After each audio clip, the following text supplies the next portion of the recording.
Welcome to Sharks Night Shift. And before anything else, credit to you for showing up. Credit to you for being interested in this live stream. Because after an 8-0 final score, a lot of fans just are done with it. They're ready to tune out. They're ready to move on. They're ready to do something else. Those are the casual fans. And that's fine. That's some people's interest level. But you are here because you need a little bit more conversation. You need some perspective. You need to talk this out. You need to think this out. You're very passionate. So above and beyond anything else, I appreciate that. Let's do Sharks Night Shift. Broadcasting live and worldwide. Here's Brody Brazil.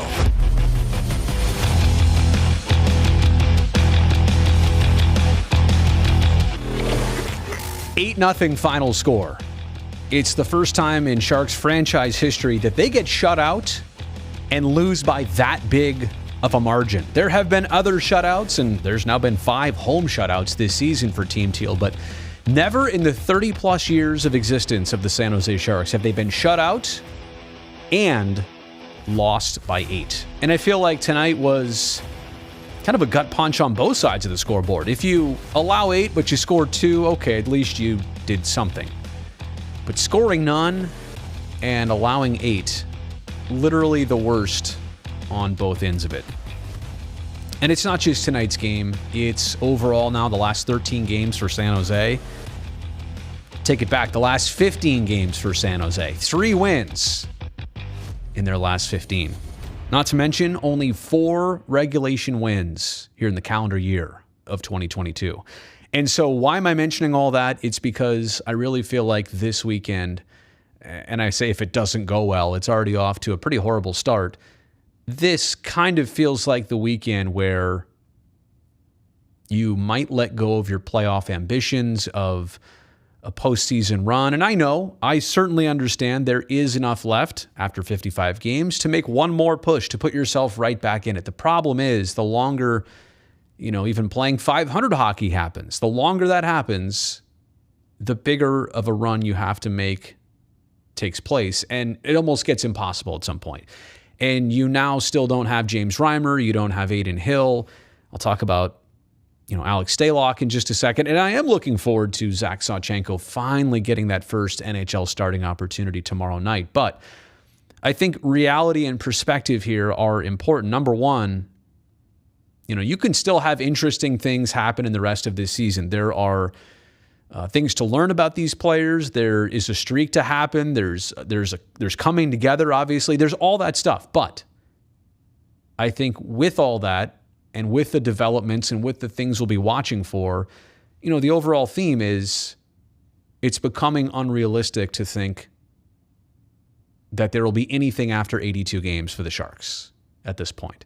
And some of you are already saying, I know, I could have told you that a month ago. Well, you'd be surprised. You can struggle a little bit and still have a ton of division games left. And other teams can struggle, and you can make that push. The problem is now they're so far back, and there's so many other teams in between that I just don't think it's a possibility. It's becoming not a possibility anymore. And again, I'm not just saying this because they lost 8-0 tonight, and I'm not just saying this because they are so depleted injury-wise. I'm saying this on the bigger picture of the 2022 so far for this team, right? 4 regulation wins since January 1st, and only 3 wins in their last 15 games. That's more of the telling tale here, and not to mention both sides of it. Obviously, allowing 8, but shots for the San Jose Sharks in their last 4 games: 16, 24, and 17 entering tonight, where they had 5 in the first period, 9 in the second period. Shoot, I forgot to write down the third period, but it was also a single-digit shot total, meaning that the Sharks have only broken double-digit shot totals once in a period in the last 4 games. So you do the math on that. If you are not putting up 30 shots a game, Curtis was spelling out the math for me, which is, I don't know if you always want to trust Brownie on math, but it does make a lot of sense. If your shot percentage is around 10, which is generous. Realistically, it's probably more like 7 or 8 or 9. But that means you need 30 plus shots if you want to have a chance at hypothetically 3 goals on a night.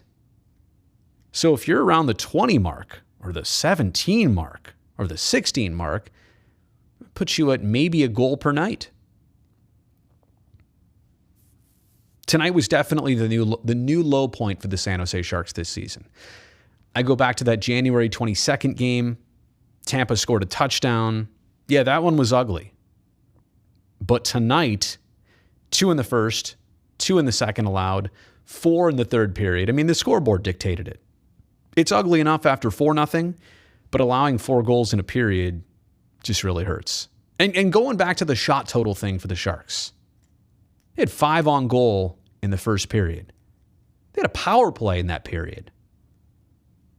Shouldn't a power play alone sometimes generate you 5 shots on goal? I mean, that might be a lot for 1 2-minute span, but it can happen. It can easily happen. If you're out there for the full 2, you don't score, and you're just peppering the opponent, yeah, you could put up 5 shots on goal. No problem. But that's all they got in the entire period with the power play included. Not to mention, they also trailed after that first period by a 2-0 final score. So I think the realization has to set in with us now. It's not just about tonight. It's been more about the last couple weeks. This team is struggling in all sorts of ways. Injury, results. Yeah, of course, some bad bounces here and there, but things are compounding now.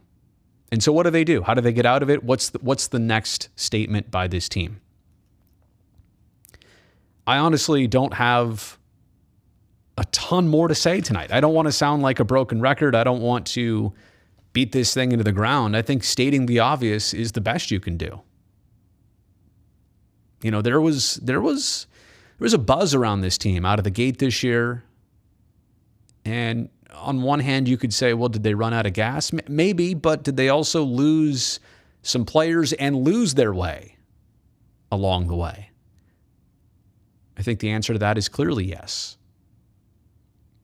And even a guy like Carlson, who apparently had been dealing with the forearm injury for a while. Aiden Hill was apparently dealing with his current ailment long before he had to start sitting out games. Just so unfortunate that last time out, Reimer leaves after 20 minutes. James Reimer was a backbone of this team. And now you're in a situation where, you know, you've got Alex Stalock, who has not been playing NHL games in quite some time. I mean, you'll love him and you trust him, but it's not the same. It's not how things were originally drawn up. And, you know, Zach Sawchenko now has 4 appearances to his name in this league. Never a start. I am looking forward to that for him tomorrow. It's a double-edged sword. Sure, I'm happy for an Al Stalock to get this opportunity. Guys love him. Guys always have. He's put up a pretty good career. He had some good times in Minnesota. And I'm happy that Zach Sawchenko is ultimately going to get the reward tomorrow night in Anaheim against the Ducks. And obviously, for a lot of reasons, I hope things go well. But the other side of that sword is that so frustrating to not have Reimer, so frustrating to not have Hill and Reimer at the same time. All at a period where it's not like things were going great. Things were already rough and struggling, and then you pull those two boats out of the water. Now you're struggling with the race. What else did I want to say? Going through some of the numbers here. Oh, with Stalock, and I'll tell you what would have been fun, is as if tonight would have went the other way. If I don't even care how he played, but if he would have got the win as part of a Sharks victory, it would have been his first NHL win in exactly 2 years. The last time he had a W next to his name, it was March 5th, 2020. About a week before the world shut down, Sharks were playing at home against the Wild, who he was part of. He picked up the win that night. I remember that now that it was mentioned. And 2 years to the date, think about what's happened in the world, think about everything else, and now here he is back with the Sharks in kind of this emergency situation. So there were a lot of sentimental aspects lined up to make tonight special. and kind of went exactly the opposite way. Also want to state this point too. How many times lately have we seen opponent goals go off Sharks players? What is that? Now, I'm not smart enough to know, but I'm going to ask around the hockey world, the players who've been there, done that before. To me, it's a couple things.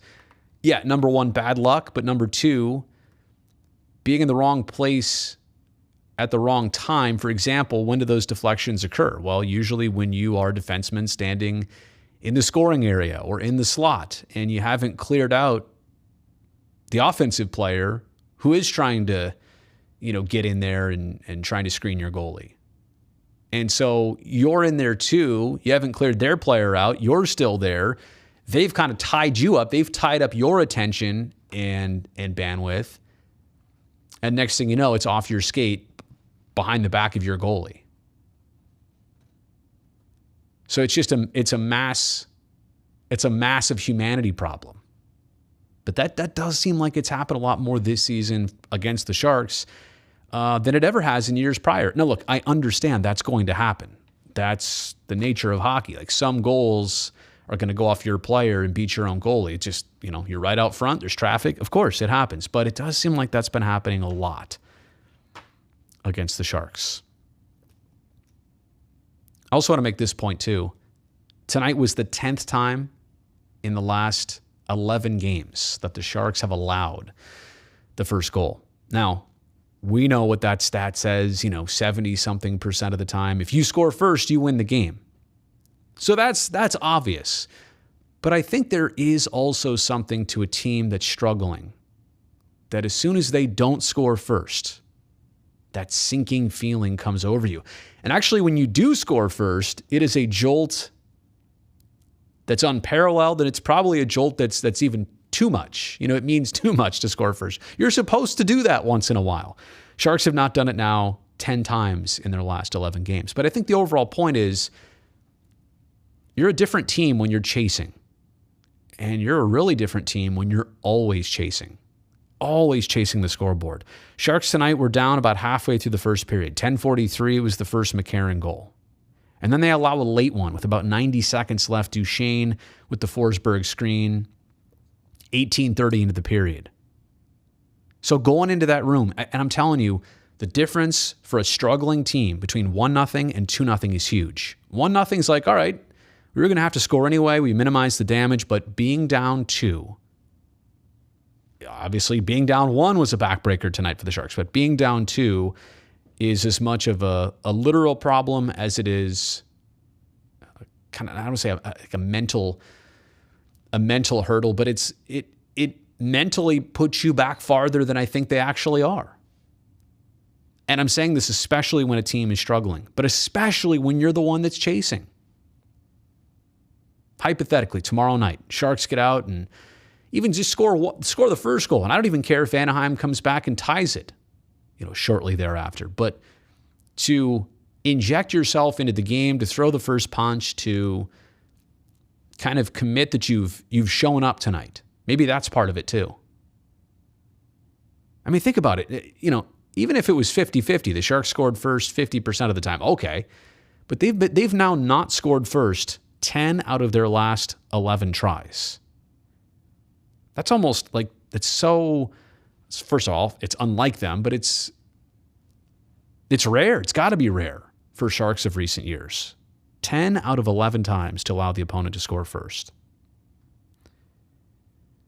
So it's a group right now with a slim margin for error. Right? They're not going to outscore their problems. Certainly tonight, giving up 8, you're never even putting yourself in the conversation, but they've got to be good defensively, and they've got to do something with the puck. They have to be dangerous enough with the puck. 5, 7, 9 shots a period, probably not indicating that you're dangerous enough with the puck. You're chasing the game. You don't have the puck. You're chasing the puck. Your shot chances aren't great because your quantity is not even great. Quantity and quality, both kind of missing from the equation right now. All right, let's jump into some comments. Hopefully, some of that made sense. Again, I probably, I said I wasn't going to go long, and I still do. I hope you guys know that that's just the passion involved here. Broden Smith, there was a legit fight in the crowd. I actually saw that, which kind of just, adds frustration. You don't, as somebody who has always loved this team, and I love the experience of going to the tank, you just don't ever want to see that. That's for other teams and other sports, and look, it happens at sporting events, it happens at concerts, it happens at a lot of places. But that's something that's rare to the San Jose Sharks, especially on a night like tonight where there's already enough frustration and struggle going on. I kind of hate to see it, to be honest with you. Alden's got the right idea for tonight. It's Saturday. Desert Dogs, Desert Dogs, Desert Dogs, Desert Dogs, Desert Dogs. Shots, shots, shots, everybody. You want one real quick? Yeah. What? Nobody make a clip out of that, please. Oh, Alden turned the game off after the fourth goal. So you didn't watch the 4-goal third period then? Come on, Alden, we need a hug. Denton says, Sharks therapy. Well, it is kind of that, to be honest with you. Why not fire Bob to give this team a spark and new hope moving forward? Well, look, Christopher, I think that's a common move in professional sports, that the head coach of whatever team and whatever, league takes the fall. And sometimes that rallies a group to making a push. Let me ask you this, though, Christopher. The push they'd make at this point, could they do it? Are they within range of that? Usually that's something you have to do when you're in sight of the finish line, when you are, really close to the race. I feel like the Sharks are essentially at this point after 55 games, there is a significant gap. That run they would have to make is so outstanding that I don't know that the honeymoon period of doing that, and I'm only going down that road just to kind of show you that example, because I firmly believe that Bob deserves a little bit more of a look at this, and he hasn't had the right group for this. I'll go back to my stance on, if he were delivered a group that was a turnkey playoff contender and he didn't deliver it, okay, then there are some things to look at. But handed a group that, had potential for it, it certainly was not a guarantee. You definitely didn't know how, one of your star players from last year, how he was going to integrate into the team or not. Turns out he never did. Talking about Evander Kane. You've got Erik Karlsson out. You've had a couple other players out. You've got both of your goalies out. You've got Mario Ferraro out for the rest of the season. I would look back if it all ended tomorrow for Bob Boughner, which I don't hope that at all. I need to say it like that to bring up this point. I would always look back at this juncture and say he never had a fair shot. So I don't want to sit here and say, oh, well, I'm defending everybody and everything every time. I'm just saying now is not that right time. So, and that's kind of what the rest of the season is about, proving ground to figure out what really needs to be done. All right? Sharks got dumped on tonight. That's one way to put it. Maddie says Band-Aids for everyone. Oh, and I see that Maddie has a wrench next to her name in the chat. You may notice that now. Maddie, as well as Felix, have been named moderators for the channel and for all these live chats because they're here so often. And I also believe Caker Girl and Brutus, if I didn't add you guys already, I soon will, if you guys are actually here. If you guys and gals are actually here. So, yeah, that's new. That's not, thanks to Felix for helping me actually figure out how to do that. It took me a while. Maddie says the fact that they play again tomorrow is both a blessing and a curse. They can forget this game quickly, but things can also continue on a downward slope very easily. Maddie, that's a great point. That's something I brought up at the end of our post-game show tonight. I don't even know if tomorrow, if I'm sitting here saying, well, I need a certain win, like I need a 3-1 win. It's crazy enough, I'm only actually looking at the effort tomorrow night and how well the Sharks are in a hockey game. If they're, to your point, if they're not in it tomorrow night, based on what happened tonight, that's 2 slaps in the face. You're right. This thing can magnify, spiral even farther out of control, and can be a far worse dig for this team in what's now already their new low point of the season. It could get deeper, right? So it depends on how it plays out tomorrow. And I do want to say that it's possible they even lose tomorrow, but you're still like, hey, okay, we saw enough. Got to give him a hand for that effort. We saw what we needed to see. But a win could also erase that too. And actually, it's crazy. There have been some situations where the Sharks will play a game tomorrow night and they won't even play well, but they'll win, and you'll say, I'm confused. Do I feel good about that win? Did they show me? So that's my point. Of course, winning would be nice, but the most important thing to look at tomorrow night is how they play. What does the effort look like? Oh, Joseph going in on the comments here. Looks like this will make good players like Hurdle walk. I don't know what it does. I don't know what this spiral does. I really don't. Maybe there are some bigger term plans that are in the works, conversations that happen. Obviously, if you're Tomas, look, you want to know what is going on here. What if he's going to commit? What exactly are the Sharks' plans? Now they're not hiding them. That's not secret, but I'm sure he wants to know some specifics. He wants an idea of what this might look like, how long it'll take, who he'll be surrounded by. That's and to think that a player doesn't ask that kind of question straight up, or think it at least. Of course they do. Everybody does in their own work situations. Do some of you work on contracts? Probably. I do. I want to know what things are going to be like. Obviously, you want the opportunity where you can get it in place you love and things you like doing, people you're surrounded by. But you're also just curious, like, how is this going to go before I commit to it and you commit to it? Calculator here with this comment. This was a less than ideal game to bring my 2-year-old for her first game at the tank. Oh, well, you know what? Fortunately, I know 2-year-olds, having been a dad of one a couple years back, about 2.5 years ago, and they don't really recall the final score. They just remember that the popcorn was there, or I guess 2-year-olds probably shouldn't eat popcorn. But what they remember my mommy or my daddy or whoever brought me to the game and this and that. And so you can tell your daughter something else completely happened tonight. Don't give her the ticket. Don't ever look up the box score. I just hope you had a good time despite what was happening on the sheet of ice out there. Oh, Zach checking in. There is no compete level.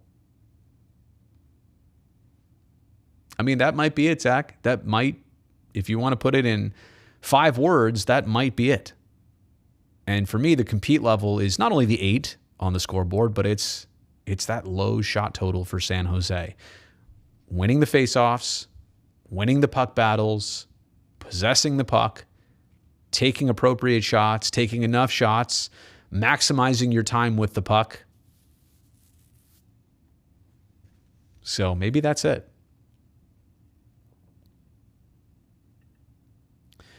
Is it exciting, though? I've been pumped for him to start. Now I'm nervous with how this team's been playing in front of the goalies. You're probably referring to Sawchenko. I said I was excited for him to get the opportunity. I would hope that every skater in front of Zach Sawchenko tomorrow looks at the time he's been with the Sharks, approximately 2+ months now, and has never gotten a good opportunity. He's come in 4 times now. And once was for 2 minutes while Reimer had his, skate blade holder fixed. The other 3 times were like tonight, where somebody else had a disaster happen and he was just there for the cleanup. All I'm saying is that I hope the skaters in front recognize that and do everything humanly possible tomorrow night to give him the best platform for success in his first ever NHL start. And if that's not enough, well, maybe the Sharks aren't capable of it, but at least that's what I would hope for him. Man, I am so far behind in the chat. Matthew saying, hey, Brody, hope you're doing well. You too, Matthew. I appreciate that. Just wanted to ask you a question. As of now, what do you think Joe Will is going to do at the deadline? Do they trade Hurdle or does he stay, and who else goes? To be honest, The way things have gone here, just 3 wins in the last 15 games, I said a couple weeks ago, a fine move would just be to stand pat. If this team is playing well, if they're contending, you don't even have to go out and buy like you typically would do in previous years, and you have the room to do it this year, salary cap-wise. The thing to do to send them the message would be to stand pat and say, you know what, you've earned this right. We don't want to break up this team. We also don't want to totally mortgage our future, but we're going to keep this group together for this year. Well, the last couple weeks have presented just 3 wins, and the Sharks now only have those 4 regulation wins in all of 2022. So to me, they're almost playing their way away from the stand pat conversation. Almost to the point where whatever valuable assets you have now that you can part ways with or you can replenish in a different way, whatever you have that you think might net you something better for next year and beyond, it might be time to hit that switch. It might be. So I'm not even talking about Tomas Hertl there specifically, to be very clear. I'm not making this a singular conversation. I'm saying, broad scale here. If they were contending, stand pat. Give them a chance. But if they're not, and look, we are, what's today, March 5th, the deadline's on the 21st. We are less than 3 weeks away. We're closer to 2 weeks away. 2 weeks and 2 days away. So you're really going to know where this season is at. I would say if I had to guess right now, some pieces will be gone for future pieces at this point. And to a large scale, probably not. No, I don't think so. But to a certain extent, I would be shocked at this point if there are 0 moves by the Sharks from now until the deadline.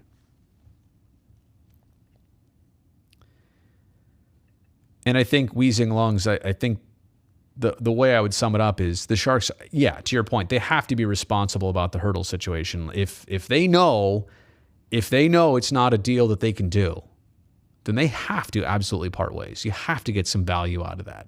I know Tomas is not even playing his best hockey as of late, but other teams realize his value, what he could bring to a playoff run, in a different team scenario. Yeah. Teams know. But I don't think the Sharks, I don't think they're at the point where they would say, well, we don't think we could sign you now, but we'll take a risk on it and not trade you. I don't think that's it. Let me see. Is there any other chats here? Oh, you know what?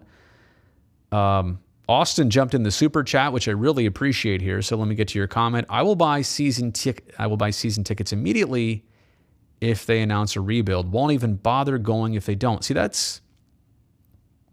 it's counter the thought process of Austin, of probably most fans, right? Because so long as the team is contending and they can win on any given night, that's what makes people interested. But what you're saying is you're so dedicated that you're willing to commit if the process starts, I don't want to say from scratch, but if the process really goes down to the foundation. All right, that's an interesting take. Do you think most people would agree with you? Do you think most people would do the exact same thing that you're stating right there? First off, Austin, appreciate you for being in the super chat or even just watching this in general. Like, you're clearly a dedicated Sharks fan. I guess that should be no surprise about you from me, is that you are willing to dedicate years to this so long as you know kind of what's going to happen. How long have I been in the Sharks organization? 0 days. I've never worked directly for the team as a partner when it used to be Comcast Sportsnet and now NBC Sports. This is year 13. Year 13 for me, I think. Season 13. So it's been a while. But just to be clear, I work for NBC and we are close partners. We are working partners with the San Jose Sharks and Oakland A's and Giants and Warriors, a couple other teams too, and entities. They can beat the Sharks 8-0, but they can't stop us from hitting that like button. Are you talking about this video, Phil? If so, I really appreciate it. Subscribe to the channel. Thumbs up right now. Just let's pause for a second, everybody. If you could go and hit that thumbs up button for me, I would greatly appreciate it so that this video gets recommended to other people. I'll make some separate videos to break things down. But yeah, this is like a therapy session. Sharks therapy session. Bob says, just look at the A's fans, Brody. The diehards will stick with it through thick and thin along with the rebuilds. Well, it's true, but I think hockey's a different beast, a different sport, a different business entity. My thoughts on Erik Karlsson. I would just love for him a healthy next full season. A healthy, how am I trying to say this? To be healthy the entirety of next season. He's yet to do that in San Jose. And I think as we go here, right, that's another thing. I talked about some things that could be settled and squared away by the end of this season. Erik Karlsson's health coming back, you know, if he plays the last 20 games, give me 6 goals, 7 goals in the last 20 games. Give me, 14, 18 points in the last 20 games. Okay. Now you're giving me something for next year. I will not be taking Andrew any phone calls tonight. You know what? I considered that. I think I'll do a live stream tomorrow night. We'll see how this goes. Maybe I'll do the phone calls tomorrow night. In fact, I don't even know if I have the ability. Yeah, see, I don't even have it programmed on my.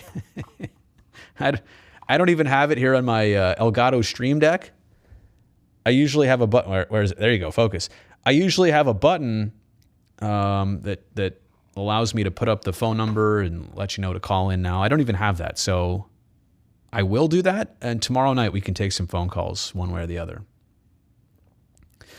Austin doesn't. I just want direction. Don't care how long it takes. Okay.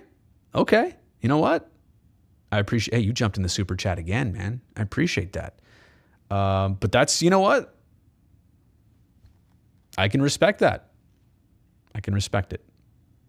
Do I have a favorite Sharks jersey? Yes. The throwback in teal. Oh, well, I mean, I like the original, but I like the throwback version of the original. It's just a better jersey. All right. I think that's it. Penny, for your thoughts about CUDA players getting a chance with the big team. John Leonard has been heating it up with the CUDA. Got a big goal tonight, actually. And that's a player who I thought would be showcased more this season, John Leonard, and hasn't been. I'm going to be honest, Maddie, I haven't been game to game following the CUDA, partially because so many of them are up with the San Jose Sharks. I don't know. And that brings up a whole nother aspect. It's probably my last thought on the video. You know, do you want to roll through musical chairs in the rest of this season? Do you want to just give as many Barracuda players chances in the NHL? Is that what it's all about? I thought they had done enough of that last year. I'd rather focus on the players that you really hope to develop. I just keep throwing Noah Gregor in there. Hopefully something happens for him. The breakout finally happens. So, thank you, Wheezing Lungs, for being here. Oh, a baseball question. Will we have a baseball season this year? Because you have tickets to a game on May 21st. I think you actually might be safe on May 21st. Thoughts on Steve Dangle. I get a kick out of him. I saw he did a video tonight where he predicted that the Leafs were going to lose in a game they were winning against Vancouver, and then they lost their lead. Look, it's new media, right? You get new people like that. They're entertaining. They have a passion for the team. So, all right, that does it for the old night shift. Yikes. Low point of the season. Honestly, I mean, I'll go back to 7-1 against Tampa on January 22nd. That was the biggest slap in the face. I think tonight takes the cake in a sense that this was history. The Sharks have never been shut out by that big a margin. 4 goals in the third period. Shot total was low. Should have been motivated by a goalie that a lot of these guys are familiar with. They love him from the past. Just couldn't get I mean, literally anything going tonight, and literally anything going lately. They've got 3 wins in their last 15 games. All right, we will do this all over again tomorrow night. I think I'm going to take phone calls. So put this phone number in your phone, 510-343-3640. See how I finished right on the music there? That was awesome. Have a good and safe Saturday night, everybody. Bye.